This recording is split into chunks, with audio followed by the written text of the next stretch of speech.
The sun spilled molten gold across the vast Arizona plains as a lonely breeze swept over the tall grass, whispering old legends, stories of blood, honor, and hearts that beat wilder than the frontier itself. Luke Hargrove, a rugged but soft-spoken farmer with shoulders carved by years of toil, guided his old mule along the dusty trail back to his cabin, unaware that fate was already galloping toward him faster than any outlaw's horse. Luke had lived alone ever since the fever took his family.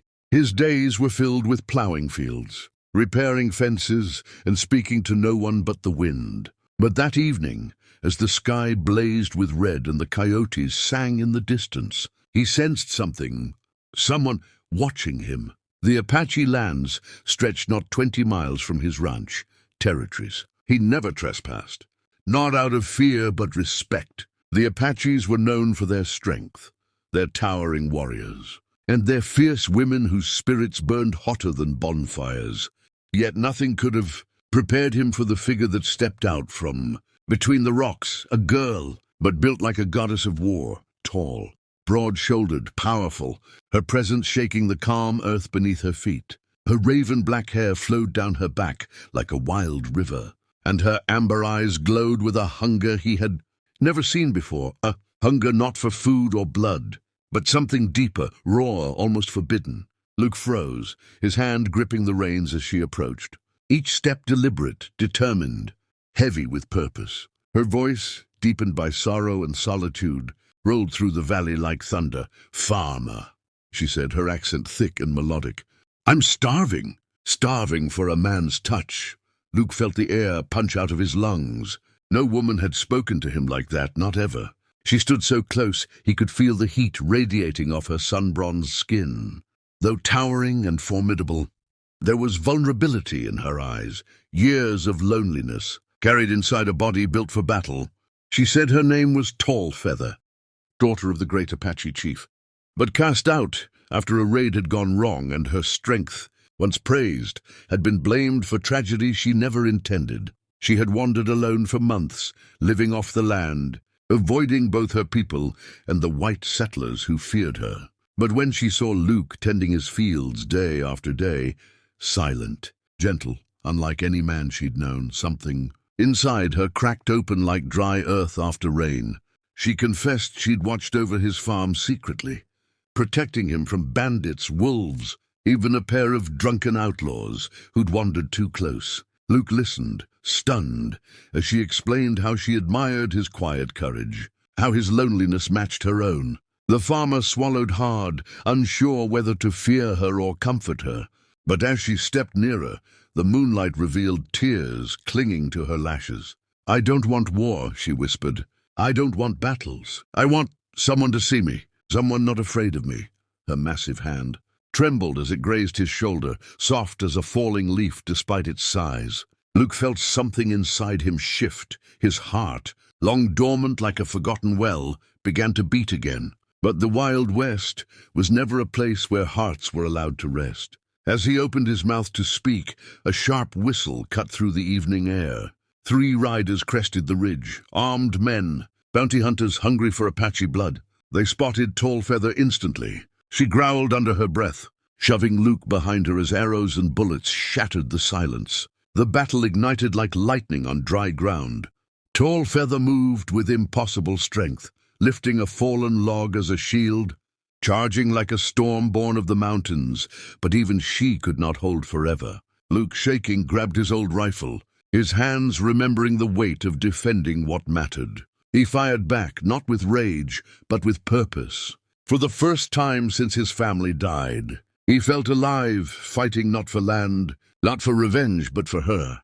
When the smoke cleared and the riders fled, wounded and defeated, Tall Feather turned to him breathless, her massive frame trembling, not with fear but emotion. Luke stepped closer, wiping dust from her cheek, feeling warmth spread between them like fire-catching kindling. And as the stars took their place across the velvet sky, he whispered words that made her chest rise with hope for the first time in years. "You're safe here. Stay with me." She stared at him as if he had given her back her soul. The valley grew quiet, except for the distant hum of crickets and the wild, unspoken promise settling between their hearts, strong, fierce and unforgettable.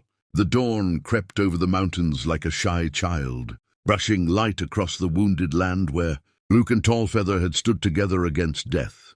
And as the warmth of morning spread across the valley, the lone farmer realized something he had never dared to believe in. Life was no longer empty, no longer a hollow echo inside a wooden house. It now carried the thunderous heartbeat of the Apache girl who sat quietly by his doorstep, shoulders heavy, eyes distant, spirit caught between worlds. Tallfeather had spent the night guarding his home like a silent sentinel, her massive silhouette framed against the fire as if carved from ancient stone, her thoughts wandering through memories she'd buried deep. The moment her tribe rejected her, the weight of exile, the nights she slept with her back against a boulder so she wouldn't cry loud, enough for spirits to hear her sorrow. But now, as Luke stepped out of the cabin carrying 2 tin cups of steaming coffee, she felt something inside her stir, a gentleness she feared would make her weak. Though the farmer's humble smile told her it was strength, he handed her the cup, his fingers brushing hers, and she flinched, not from fear, but from the shocking softness of human affection she had starved for so long. Luke sat beside her on the wooden steps, both staring toward the horizon where smoke rose, not from campfires, but from danger. He had hoped the bounty hunters were done, but the West was never so merciful. When a raiding party failed, they always returned with reinforcements. Tallfeather saw the smoke first, her eyes narrowing. "They will come again," she murmured, her deep voice vibrating with certainty. "More men, men who hunt my kind." Luke swallowed hard but did not hesitate. "Then we prepare," he said simply. "For both of us." His steadiness surprised her more than the danger itself. She had known warriors with muscles, like mountains, but courage like a quiet flame was rarer than gold.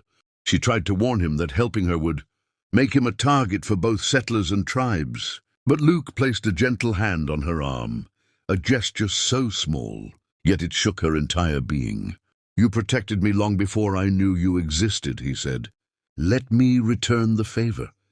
For a moment she could not breathe. No one had spoken to her like that. No one had chosen her, the giant woman who frightened even the bravest Apache riders. But the peace of that moment shattered when a horse's distant cry pierced the air, a scout. Tallfeather recognized the call instantly.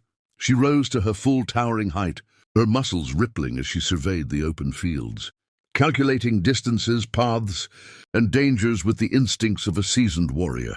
Luke stood beside her, rifle in hand, though his heart hammered like a drum. "If they take me," she said, voice cracking in a way that made him ache, "do not follow. They will kill you." Luke didn't look at her. He stared at the horizon instead, jaw tight as he whispered, "I'm not losing you." Before she could respond, a second sound echoed across the plains, the rhythmic pounding of hooves, dozens of them, turning the ground into a trembling sea. Dust rose like a brown storm. The bounty hunters had returned not as 3, but nearly 20. Tallfeather stepped forward, body tense like a drawn bowstring, ready to face them alone if she must. But Luke grabbed her wrist gently, an anchor. "We go together,"